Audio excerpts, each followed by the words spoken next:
Hello guys, हम लोग जगह तो थे लेकिन बारिश बहुत तेज तेज तो नहीं है, बारिश हो रहा है। अब देखते हैं, बारिश छूटेगा तब दे जाएंगे, नहीं तो फिर आज सोते हैं। Happy Sunday, bye.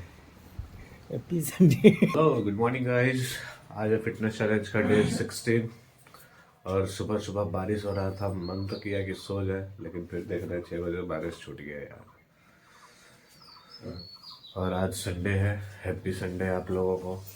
और आज हम लोगों का योगा डे था क्या है योगा डे। और जा रहे हैं, देखते हैं अगर वो लोग आए होंगे तो साथ में मस्त योगा करेंगे और आप लोगों को भी दिखाते हैं आज योगा में क्या क्या करते हैं। वहाँ एक गुरुजी है जो योगा कराते हैं। तो चलिए मिलते हैं ग्राउंड में। अरे 2 पहिए वाहन चालक तैयार हैं और अब हम लोग बैठ करके निकल रहे हैं।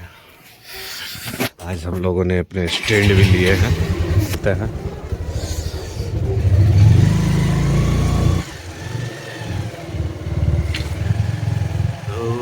हर हर गंगे हर हर गंगे हर हर गंगे। ग्रीन पार्क के इस प्रांगण से योगाभ्यास जो हम लोग कर रहे हैं उसका एक विशेष रूप से लाइव टेलीकास्ट हम लोग ऑनलाइन कर रहे हैं। और ये सारी प्रक्रियाएं जो हो अभी हम लोग करेंगे, यह हमारे स्वास्थ्य से, हमारे तन मन से और आत्मा से जुड़ा हुआ है। योग का जो एक लाभ है वो संपूर्ण शरीर पर होता है। तो हमारे युवा भाइयों के टीम का एक लीडर के रूप में भाई सोनू जी आए हुए हैं और सोनू भाई का एक बार जोरदार तालियों से सभी युवाओं का अभिनंदन है। और यह निःशुल्क लाइव टेलीकास्ट है। तो जो जुड़ना चाहते हैं, अपने शरीर को स्वस्थ रखना चाहते हैं, योगाभ्यास करना चाहते हैं और योग के द्वारा अपने जीवन को उन्नत बनाना चाहते हैं, उसके लिए आज प्रथम बार से आज प्रारंभ हो रहा है। तो आप सभी जुड़िए और हम लोग यहीं से प्रारंभ करेंगे। पहले स्ट्रेचिंग एक्सरसाइज करेंगे शरीर का, ताकि शरीर हमारा खुले। तो यहीं से प्रारंभ है। चलिए, दोनों हाथ को ऊपर ले जाते हैं, श्वास को भरते हैं और शरीर को ऊपर खींचते हैं। आराम आराम से करना है, बिल्कुल सहजता पूर्वक श्वास को भर के। ये स्ट्रेचिंग एक्सरसाइज हमारे शरीर के एक एक मसल्स को, नस नाड़ियों को में खिंचाव देता है और उससे ब्लड सर्कुलेशन हमारे शरीर का बढ़ जाता है। ये तार आसन कहलाता है। इस तार आसन को करने से लंबाई भी बढ़ती है, हम लोगों की लंबाई भी बढ़ेगी। अब बात आती है, अब जो 60-70 साल के हो गए हैं उनका क्या लंबाई बढ़ेगा? तो उनका व्यक्तित्व तो ऊंचा होगा, उनके विचार और पवित्र होंगे और सभी के होंगे। लंबाई का अर्थ केवल शरीर की लंबाई से नहीं है, विचार की लंबाई से, चरित्र की लंबाई से, ज्ञान की लंबाई से। एक दो बार और कर लेते हैं, श्वास को भर के आराम आराम से श्वास लेकर के। जितना सुंदर अभ्यास होगा हमारा जीवन उतना ही अच्छा होता है। चलिए, एक और आसन है खड़े खड़े, इसको कहते हैं वृक्षासन। आराम से दोनों हाथ ऊपर। मन की एकाग्रता के लिए सबसे सुंदर आसन वृक्षासन। इसको ध्रुवासन भी कहते हैं। मन बहुत ही चंचल है और ये चंचल मन हमें आगे नहीं बढ़ने देता है, एकाग्र नहीं होने देता। तो ये वृक्षासन से मन की एकाग्रता बढ़ेगी, शरीर की स्टेबिलिटी, शरीर का स्टेमिना डेवलप करता है, वापस आ जाता है। दूसरे पांव से करेंगे इसी तरह से, आराम से उठाइए, आराम आराम से। बहुत ही सहजता पूर्वक करें। थोड़ा सा असंतुलन हो तो हाथ को ऐसे कर ये, तो आपका असंतुलन जो बिगड़ता है वो ठीक हो जाएगा। फिर धीरे धीरे होगा, अभ्यास से होगा। अभ्यास वैराग्याभ्याम तन निरोध है। अभ्यास करने से हमारे और वैराग्य भाव से हमारा जीवन उन्नत होता है। अभ्यास से अच्छी चीजों का जो अभी कर रहे हैं ना, ये अभ्यास है। अच्छी अच्छी चीजों का अभ्यास, बोलने का अभ्यास, सुंदर वाणी हो, पढ़ने का अभ्यास, पढ़ाई तरीके से करें, अर्थ बनाने का अभ्यास, धन कैसे कमाया जाता वो युक्ति हो हमारे जीवन में, पुरुषार्थ के द्वारा। तो इसको कहते हैं गरुड़ आसन। मसल्स के लिए बहुत अच्छा आसन, और स्थिरता भी शरीर का बना रहता है। आराम आराम से बस वापस। तो एक छोटा सा अभ्यास अभी किए, अब करेंगे सूर्य नमस्कार। सूर्य नमस्कार बहुत ही अच्छा आसन है और हम सारे रोगों से मुक्त हो जाते हैं। इसको आसनों का राजा कहा जाता है। तो बहुत ही गंभीरता पूर्वक दोनों पांव को मिलाइए आपस में, और हाथ राम की मुद्रा में एक बार भाव से सूर्य देवता को नमन करें।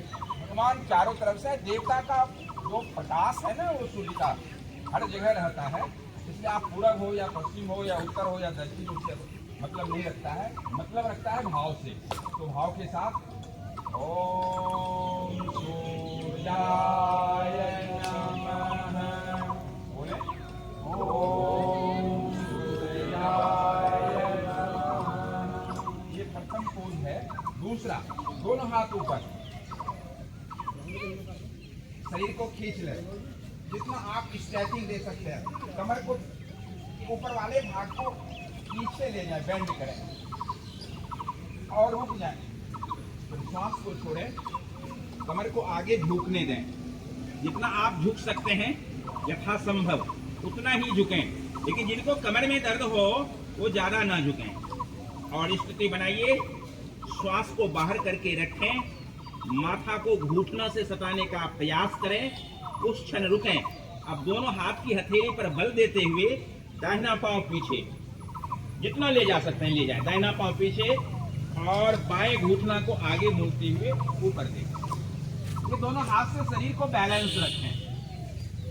श्वास लें, श्वास को छोड़ें। बहुत सुंदर स्थिति है। रुकें इस अवस्था में, घूमें, श्वास को भरें और बायां पांव जो आगे है उसको पीछे ले जाएं आराम से। तेरी पंजा सटा हुआ, कमर को ऊपर कर लें, श्वास को पुनः भरिए और टुड्डी को कंठकूप से सटाकर आप अपने नाभि प्रदेश को देखें, या दोनों अंगूठा को, जो आपको सहज रूप से आप कर सकते हैं, देख सकते हैं। अब धीरे धीरे शरीर को तिर्यक बनावें, इस अवस्था में रखिए। दोनों घुटना को मोड़ें, बाजू को मोड़ते हुए छाती और टुड्डी आसन से सटा दें। नाभि प्रदेश आसन से ऊपर उठे रहे, थोड़ा सा कमर को ऊपर उठा के रखें। आप श्वास लें, श्वास को छोड़ें। इस प्रक्रिया से हमारा हृदय मजबूत होता है, हमारे शरीर का ब्लड सर्कुलेशन हमारे हृदय की तरफ, मस्तिष्क की तरफ हो रहा है। ब्रेन और हार्ट पर उत्तम प्रभाव पड़ता है। अब श्वास को भरें, हथेली पर बल देते हुए धीरे धीरे शरीर को आगे खींचते हुए कमर तक के भाग को ऊपर करें। रुके इस अवस्था में, इसको भुजंग आसन का पोज कहते हैं। ये कमर के दर्द में के निवारण में बहुत ही सुंदर अभ्यास है। इसमें हम रुकें। सूर्य नमस्कार में बहुत सारे पोज हैं जो सर्वांगीण रूप से हमारे शरीर को लाभ देता है। अब पुनः श्वास को भरिए, कमर को उठा लें आराम से, कमर पूरा उठा दें और माथा मोड़ें। अपनी दृष्टि दोनों अंगूठा पर रखें, सहज रहिए। अब श्वास को छोड़ते हुए दाहिना पंजा दोनों हाथ की हथेली के बीच में ले आइए आराम से। फिर दाहिना घुटना को आगे मोड़ें, आराम से ऊपर देखें, आराम से। फिर बायां पंजा आगे लावें, दोनों पांव एक साथ, सहजता पूर्वक धीरे धीरे स्लो स्लो करना है। फिर श्वास को भरिए, आराम से कमर को सीधा करते हुए बाजू गर्दन एक साथ ऊपर, फिर धीरे धीरे प्रणाम के मुद्रा। ये सूर्य नमस्कार का एक फेज आपने किया, ऐसे कम से कम 4 से 5 बार तरीके से करें, 10 से 11 बार तो और सुंदर। चलिए, ओम विद्याय नमः, ओम विद्याय नमः। दोनों हाथ पुनः ऊपर, आराम से पहले के ही तरह ही, बिल्कुल स्नेह स्नेह। फिर आराम से श्वास को छोड़ते हुए कमर को बेंड करते हुए आगे झुक जाएं। 20 उंगलियां एक सीध में रखें, कमर झुका हुआ है, नाक को घुटना से सटाने का प्रयास हम कर रहे हैं, जहां तक जाता है वहीं तक ले जाएं। फिर दाहिने पांव को पीछे करें, आराम से जितना आप पीछे ले जा सकते हैं दाहिना पंजा। फिर बाएं को आगे मोड़ दें, बेंड करें, ऐसे आ जाओ भाई, इधर आ जाओ, दोनों के बगल में आराम से आइए। फिर आराम से ये वाला आइए, ये पर्वताकार स्थिति है। फिर आप घुटना को मोड़ते हुए, दोनों बाजू को मोड़ते हुए ये पोज पकड़ते हैं, इसको साष्टांग पोज कहा जाता है। साष्टांग स्थिति, रुकें। इस अवस्था में रुकने से हमारा हृदय मजबूत होता है, स्ट्रांग होता है, लंग पर प्रभाव पड़ता है, हार्ट पर प्रभाव पड़ता है, ब्लड सर्कुलेशन हार्ट, लंग और ब्रेन की तरफ अभी सर्कुलेट है ज्यादा से ज्यादा। अब पुनः हथेली पर बल देते हुए आगे शरीर को खिसकाते हुए ऐसे, बिल्कुल आराम से, सुंदर तरीका। रुके इस अवस्था में, फिर कमर को उठाइए। ये अब लौटना यहीं से होता है। दाहिना पंजा दोनों हाथ की हथेली के बीच में ले आइए, फिर घुटना को मोड़ें, आराम से रुक जाइए, रुकें, बिल्कुल आराम से करें, कोई शीघ्रता नहीं, कोई हड़बड़ाहट नहीं। फिर दोनों पांव एक साथ आराम से कीजिए, रुकें। फिर श्वास भरते हुए कमर को सीधा, पुनः पीछे,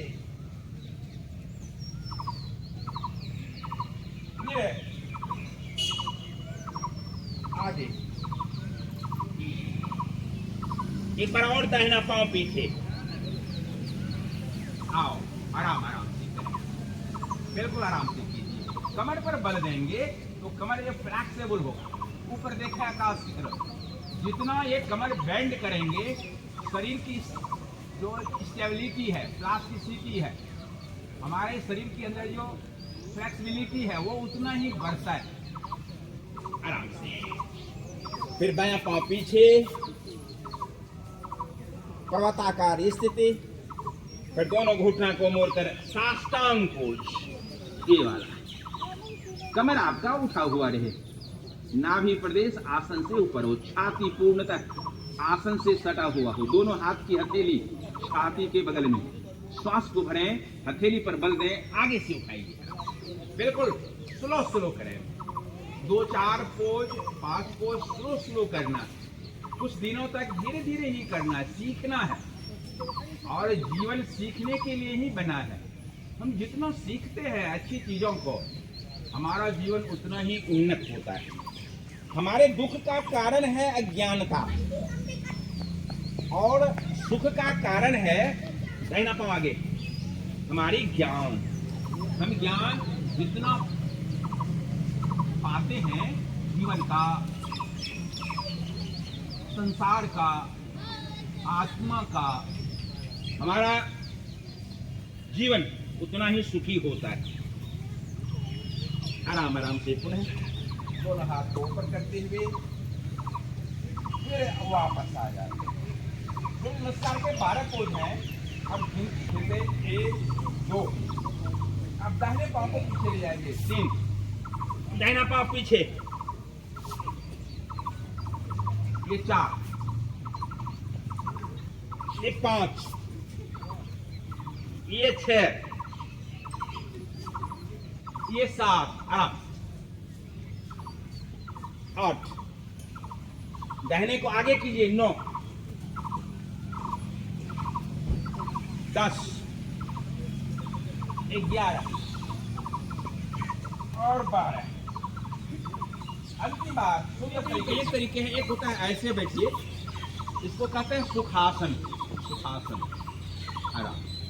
एक है दोनों पांव को फैला करके बाएं को मोड़े, घुटना को, इसके ऊपर दाहिने को ऐसे रख दिए, इसको कहते हैं सिद्धासन। ये पोज को सिद्धासन में रीढ़ हमारा ज्यादा सीधा रहता है, और जब रीढ़ सीधा होगा तो कमर का दर्द, रीढ़ का प्रॉब्लम कतई नहीं आएगा।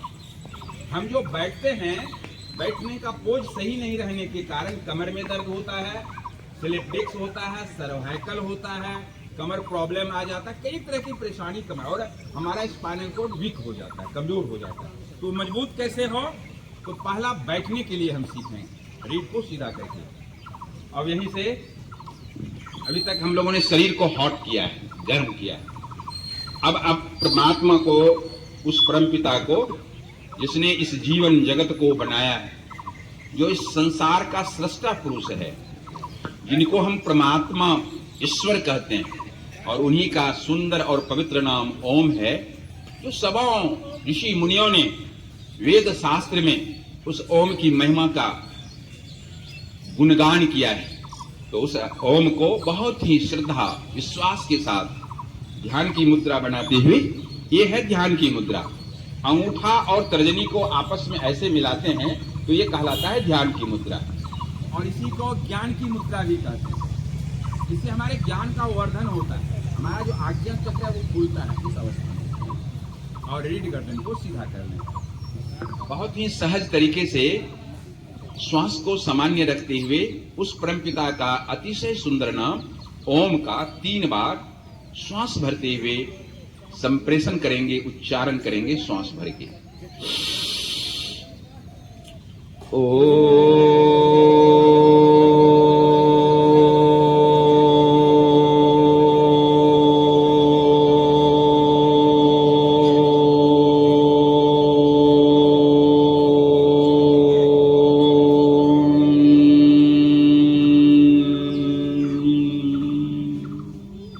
पुनः श्वास भरें।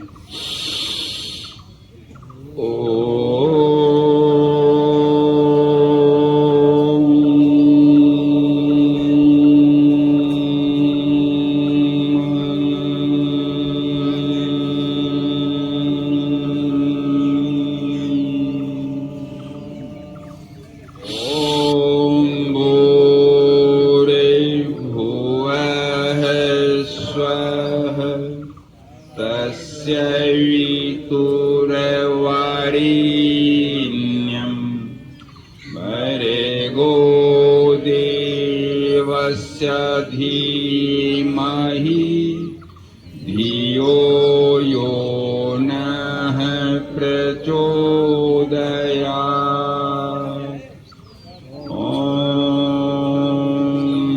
त्र्यंबकं यजामहे सुगंधिं पुष्टिवर्धनम् उर्वारुकमिव वन्दनात् मृत्युर्मुक्षीयमामृतात्।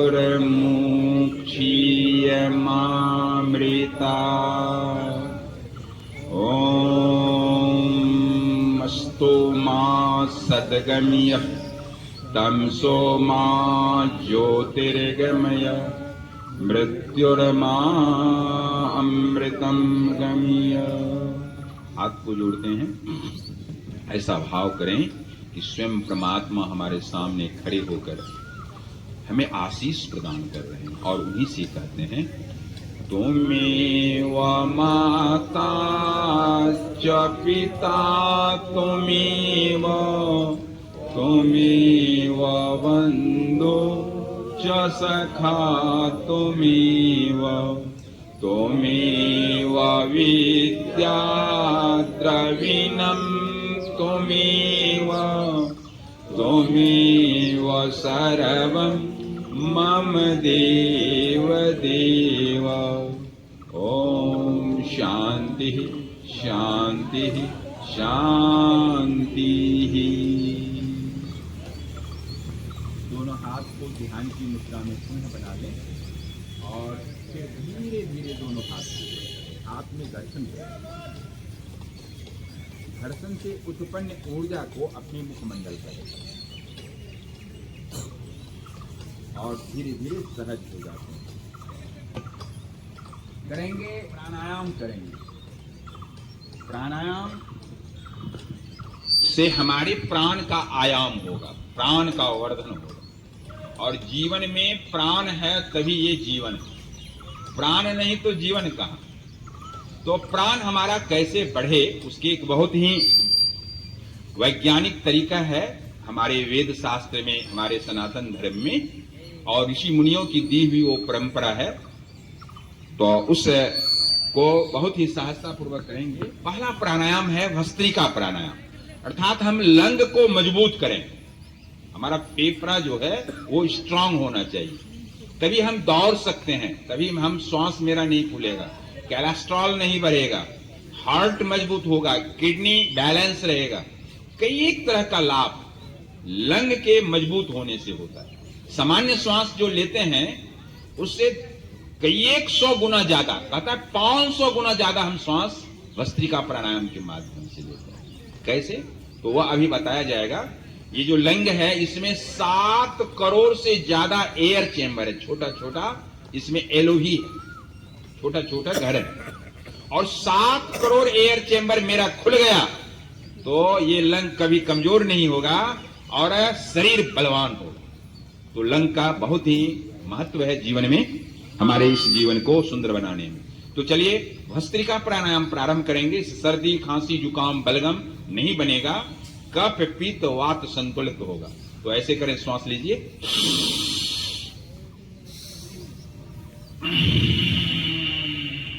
शरीर हल्का, श्वास भरना है।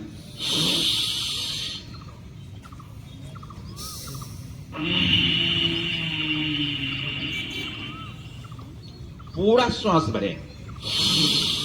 जब श्वास को भरें तो अपने मल द्वार को ऊपर खींच लें, उसको मूल बंद कहते हैं, नाभि प्रदेश की तरफ। और जब प्रश्वास को बाहर करें तो नाभि को अंदर ले जाएं।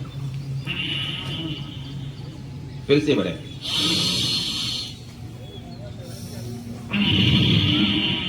हर हाल में धीरे धीरे नाभि को की तरफ मूल बंद लगा करके अपने मल द्वार को खींचना है।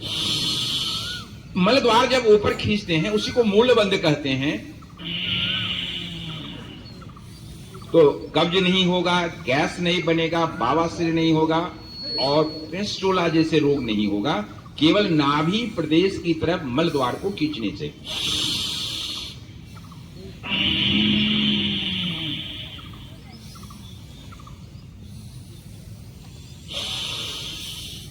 जैसे अभी नाक जाम है, ज्यादा श्वास हम नहीं ले पाते हैं, उसका कारण है ये दोनों नासिका जो है खुला हुआ नहीं है। तो नाक को खोलने का प्रथम तरीका है कि नासिका में सरसों तेल डालिए 2-4 बूंद। एक बादाम रोगन तेल आता है, या तो वो बादाम रोगन तेल डालें या षडबिंदु तेल डालें।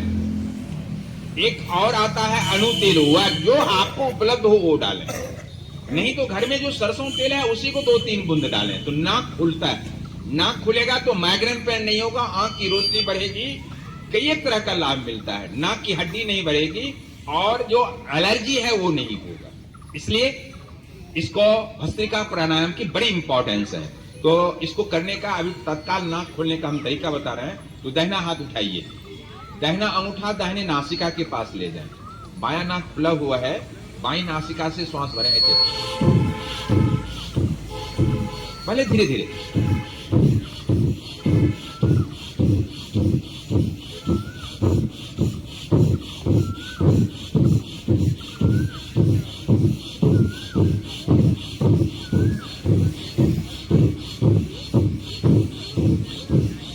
अब लगता है बलपूर्वक भी कर सकते हैं, तो ऐसे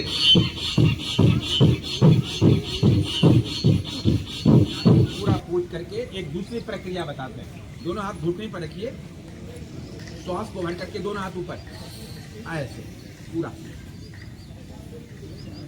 श्वास भरा हुआ, श्वास छोड़े, फिर श्वास भरिए,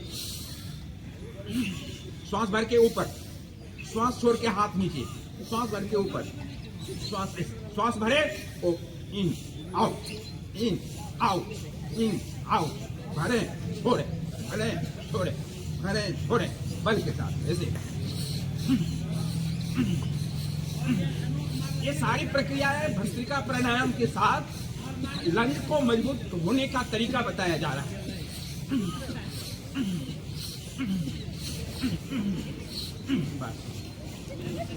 हमारा जो शरीर का अंग है, जैसे लंग है, हार्ट है, लीवर है, किडनी है, पेनक्रियाज है, ये सभी अंग हमारे जीवनीय अंग है, वाइटल ऑर्गन। एक भी गड़बड़ हो गया, डिसऑर्डर हो गया तो हमारी मृत्यु सामने आ जाती है, हम बीमार पड़ जाते हैं। तो लंग ये 100 वर्ष तक हमारा स्वस्थ रहे, उसके लिए भस्त्रिका प्राणायाम अभी हम लोगों ने पढ़ेंगे। पांव को सीधा, तो अभी क्या किए हम लोग, भस्त्रिका प्राणायाम। अच्छा लगा है ना? तो ये आप करेंगे ना तो आप दौड़ेंगे, और दौड़ेंगे तो थकेंगे नहीं, घोड़ा की तरह दौड़ेंगे हिनहिनाते हुए, और थकावट नहीं आएगी। इतनी ताकत आपके शरीर में, और हम थकते हैं इस लंग के कारण ही। लंग कमजोर हो गया, आप ही लेने लगे, जीव खुल गया, फिर आगे हम दौड़ नहीं पाते हैं। ज्यादा दौड़े तो बेहोशी आ जाती है, हम गिर जाते हैं। क्योंकि जितना आप दौड़ते हैं, एनर्जी हमारा बनता है, जनरेट होता है, बॉडी को उतना ही ऑक्सीजन चाहिए, और इनटेक ऑफ ऑक्सीजन जब बॉडी का घटता है तो शरीर काम नहीं करता है, गिर जाता है, बेहोश हो जाता है, बच्चे कहीं मर भी जाता है, डेथ कर जाता है। आपने सुना होगा दौड़ की तरफ, तो कारण हुए। चलिए ये वाला कर लेते हैं, आराम ऐसे, आराम, बिल्कुल आराम से। एक एक अंग का व्यायाम आवश्यक होता है। केवल और केवल कोई शब्द नहीं है कि केवल और केवल इसी से हम ठीक हो जाएंगे।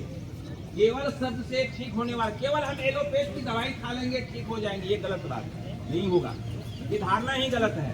केवल हम योग ही कर लेंगे तो हमें दवाई नहीं खाना पड़ेगा, ये भी गलत है। आपको समयानुसार, बीमारी के अनुसार दवाई खाना ही चाहिए। और केवल हम उपवास ही कर लेंगे तो हमारा बीमारी मिट जाएगा, ऐसा भी नहीं होता है।